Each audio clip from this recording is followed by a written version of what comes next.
KTR 420 leader అంటే ఇక KTR 420 leader. ఆయనది ఒక దొంగల batch. PCC chief Mahesh Goud. KTR నీ స్థాయి ఎంత, నీ బతికెంత? నువ్వు రాహుల్ రేవంత్ను విమర్శించేది అంటే ఇక చూడు, ఇక్కడ ఏంది, విమర్శించడానికి ఓ స్థాయి కావాలనా? మరి మీ స్థాయి ఏందండి? మరి మీ స్థాయి ఏంది? మహేష్ కుమార్ గౌడ్ గారు ఇప్పుడు పిఎం నరేంద్ర మోడీ అనడానికి, బీజేపీని తిట్టడానికి మరి మీ స్థాయి ఏంది? మరి ఒక అనే ముందు మీరు కూడా చూసుకోవాలి కదా. ఇక్కడ స్థాయి గీ అంటూ ఏది ఉండదు.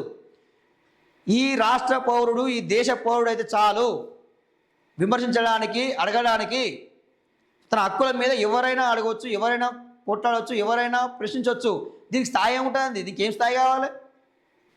స్థాయి కావాలి? మరి ఒక పౌరుడు అయితే చాలు, ఆయన ఓటర్ అయితే చాలు. మీరు వస్తారు కదా, దండాలు పెడతారుగా, దండాలు వంగి దండాలు పెడతారు. అరే మాకు ఓటు వేయరి, మాకు ఒకసారి అవకాశం వేయరి, ఇదంతా మీ అందరికీ కూడా వాస్తవంగా చెప్తా. అంటే ఈ రాజకీయాలు ఒక నిమిషం పక్కన పెడితే మీ అందరికీ కూడా ప్రజలు పెట్టిన భిక్ష మీ పదవులు. ఎమ్మెల్యేలు అయితేంది, ఎంపీలు అయితేంది, మంత్రులైనా, ముఖ్యమంత్రి అయినా, ప్రధానమంత్రి అయినా, కేంద్ర మంత్రి అయినా, ఇవి అన్ని పదవులు కూడా మీకు ప్రజలు పెట్టిన భిక్ష. అది మీరు గుర్తుపెట్టుకోండి. ఈరోజు ప్రజలు ప్రశ్నిస్తే ప్రజలను ఏమంటారు? నీ స్థాయి ఎంతరా భయ్? నీ స్థాయి ఎంత? నువ్వు మమ్మల్నే ప్రశ్నిస్తావా? నువ్వు మమ్మల్ని ప్రశ్నించేంత మొగోనివా? అంత పెద్దవనివైనవా అని చెప్పి ఉల్టా మాట్లాడతారు. బరాబరే ప్రశ్నిస్తారు, బరాబర్ అడుగుతారు. దాని తప్పేమున్నది?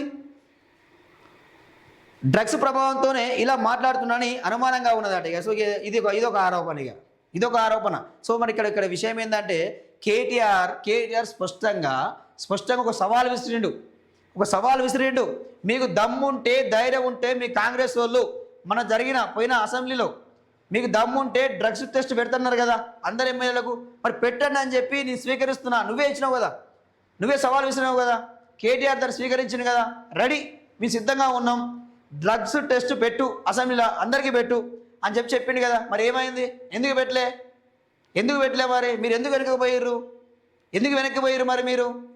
సో ఈ రాజకీయ ఆరోపణలు చేయడానికి, ఈ పనికిమాలిన మాటలు మాట్లాడడానికి తప్ప ఇంకేం లేదు. అంటే క్యారెక్టర్ అసాసినేట్ చేయడానికి. ఇక్కడ కేటీఆర్ని ఏమనంటే డ్రగ్స్ అంటారు, లేకపోతే రకుల్ ప్రీత్ సింగ్ అంటారు. ఇక సో అదో సంబంధాలు ఉన్నాయి అని చెప్పి ఇట్లా రకరకాల ఆరోపణలు చేయడం మనం చూస్తూ ఉన్నాం. ఇక సో లేదంటే ఇక కుటుంబంకి సంబంధించి మాట్లాడడము, వ్యక్తిగత హరణం చేయడము, ఈ ఫ్యాషన్ అయిపోయింది ఈరోజు రాజకీయాల్లో. ఆయనకు మానసిక వైద్యులతో చికిత్స అందించాల్సిన అవసరం ఉన్నది. బండి సంజయ్ కేంద్ర మంత్రిలా కాకుండా పిచ్చిల దొరలా ప్రవర్తిస్తున్నాడని ఫైర్ అటగా. చూడండి ఈయన మాటకే సమాధానం చెప్తాము. ఇక్కడ ఏమంటుండు? బండి సంజయ్ ఒక కేంద్ర మంత్రి. సో మరి ఆయన పిట్టల దొర అనడానికి నీ స్థాయి ఏంది? మరి నీ బతికేంది? సో నువ్వు చెప్పాలి. ఇక పిసిసి చీఫ్ మహేష్ కుమార్ గౌడ్ గారు మీరు దీనికి సమాధానం చెప్పాలా? మరి మీరు ఎట్లా అంటారు పిట్టల దొర అని చెప్పి? సో కేటీఆర్ 420 లీడర్ అని, ఆయన కుటుంబం అంతా 420 అని పిసిసి చీఫ్ మహేష్ గౌడ్ తీవ్ర స్థాయిలో మండిపడ్డారు. ఆయనది ఓ దొంగల బ్యాచ్ అని, కోన్ కిస్కా, కేటీఆర్ నువ్వో బచ్చా అంటూ ఫైర్ అయ్యారు. కేటీఆర్ నీ స్థాయి ఎంత, నీ బతికెంత? నువ్వా రాహుల్ గాంధీని, రేవంత్ రెడ్డిని విమర్శించేది అంటూ తీవ్ర ఆగ్రహం వ్యక్తం చేశారు. రాహుల్ గాంధీపై విమర్శలు చేయడానికి కేటీఆర్కు సిగ్గుండాలని, దేశం కోసం ప్రాణత్యాగం చేసిన కుటుంబంపై మాట్లాడతావా అని విమర్శించారు. సో ఇక ఆయన్నేమో దేశం కోసం ప్రాణత్యాగం చేసిర్రు, సో వీళ్ళేమో తెలంగాణ కోసం త్యాగానికి సిద్ధపడ్డారు. ఇక ఇక్కడ కేసీఆర్ ఇక్కడంతా ఇది. కానీ ఇక్కడ విషయం ఏంటంటే,